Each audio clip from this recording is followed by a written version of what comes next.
Atalar həmişə deyiblər ki, anasına bax, qızını al, dostlarına bax, oğlanı seç.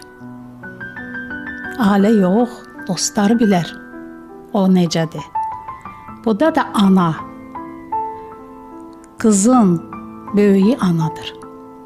Tərbiyəsi, əxlaqı hamısı ana ilə bağlıdır. Atanın da rolu var. Bir 30%. Qalan hamısı ana ilə bağlıdır. Və ana gedən yolu balada gedəcək. Gecə tez var.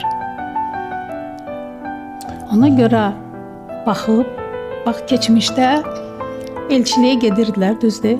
Oğlanla qızını bir-birini görüblər, xoşları gəlib bir-birini. Gəlirdi evdə deyirdi ki, get filan qapıya, gör necə qızdır. İndi nasıl vücudu xoşuma gəlib, nə bilim əxlaqı necədir. Gedirlər, qonşudan soruşurlar, qom əqrəbəsini araşdırırlar, görüm kimdir, kökü kimdir, nəsli kimdir. Nə qədər dərinə girsələr, o qədər də yaxşı olur. Görürlər ki, bu köklü, nəsilli insandır, tərbiyəsi yerindədir, ona zaval yoxdur. O yaşayacaq.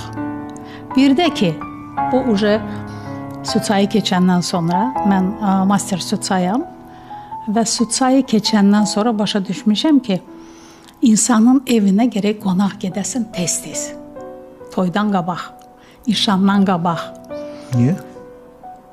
Ər-arvadın münasibətindən başa düşəcəksən ki, bu evin abu-havası necədir? Bu evin böyüyü kimdir? Kişidir, yox qadındır.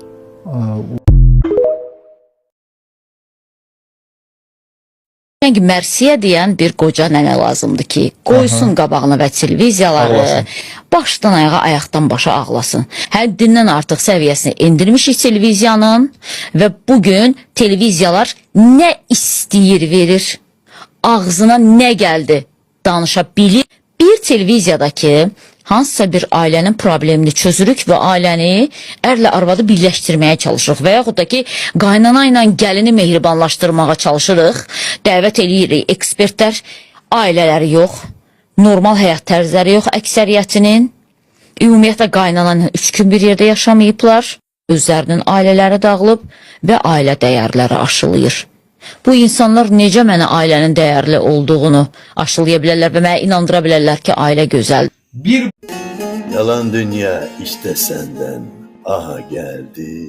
Dərdin bir ayrı yandırır, xəyalın güldürür məni.